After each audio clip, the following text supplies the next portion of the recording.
Hello दोस्तों, मैं हूँ प्रिया। आप सभी का अपने YouTube चैनल में तहे दिल से स्वागत करती हूँ।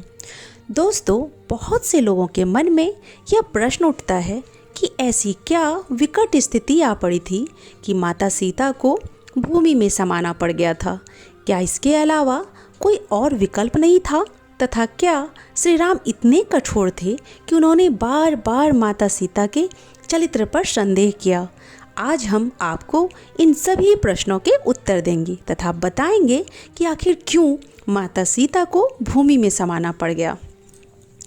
इसके लिए सबसे पहले दोस्तों, आपको राजधर्म क्या होता है तथा इसकी क्या परिभाषाएं हैं और इनकी क्या मर्यादाएं हैं, इसके बारे में जानना आवश्यक है।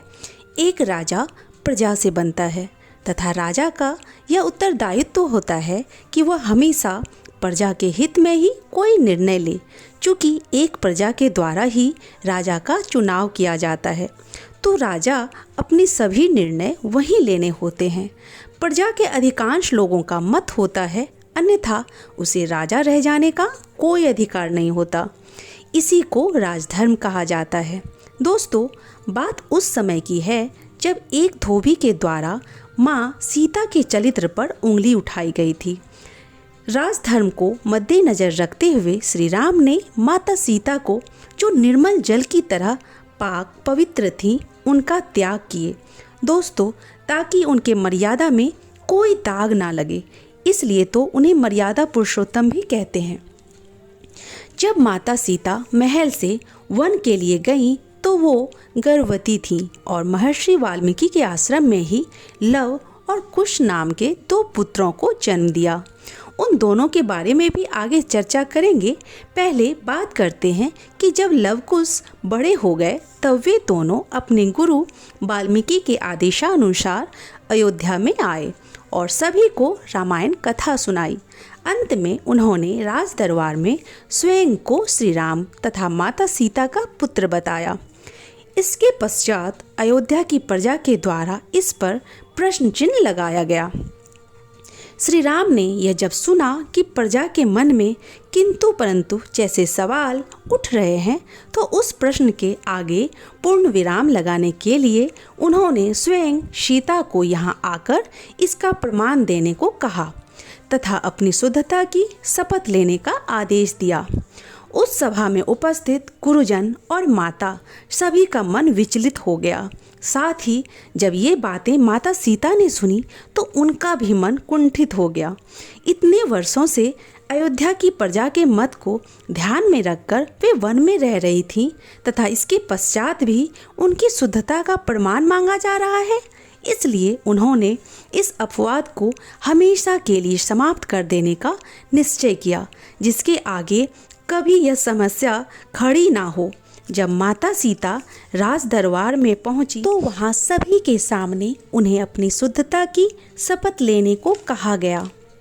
यह सुनकर माता सीता ने सभी के सामने शपथ ली कि यदि उन्होंने मन, वचन तथा कर्म से केवल भगवान श्री राम को ही अपना आराध्य माना है तथा उन्हें ही अपना पति माना है, तो हे धरती माँ, आप इसी समय 2 हिस्सों में बट जाएं और मुझे अपने शरण में ले लें।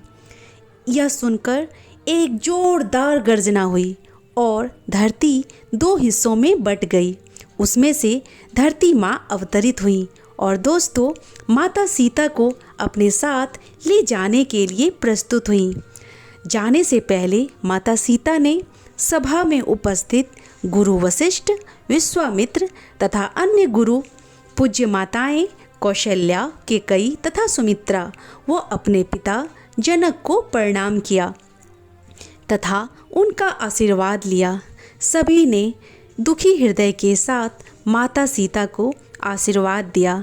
अंत में माता सीता ने श्री राम को प्रणाम किया तथा कहा कि यदि उनके और भी जन्म हों तो सभी जन्मों में उन्हें पतिदेव के रूप में प्रभु श्री राम ही मिले, किंतु किसी और जन्म में कभी ऐसी विकट स्थिति ना वापस आए।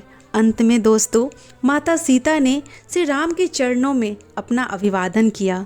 अपनी माता सीता को भूमि में समाते देख लव कुश अधीर हो उठे तथा उनसे न जाने का अनुरोध करने लगे। अपने दोनों पुत्रों को इस तरह रोता देखकर माता सीता ने लव कुश से कहा कि वह उन दोनों को उनके पिता श्री राम के हाथों सौंपकर जा रही हैं।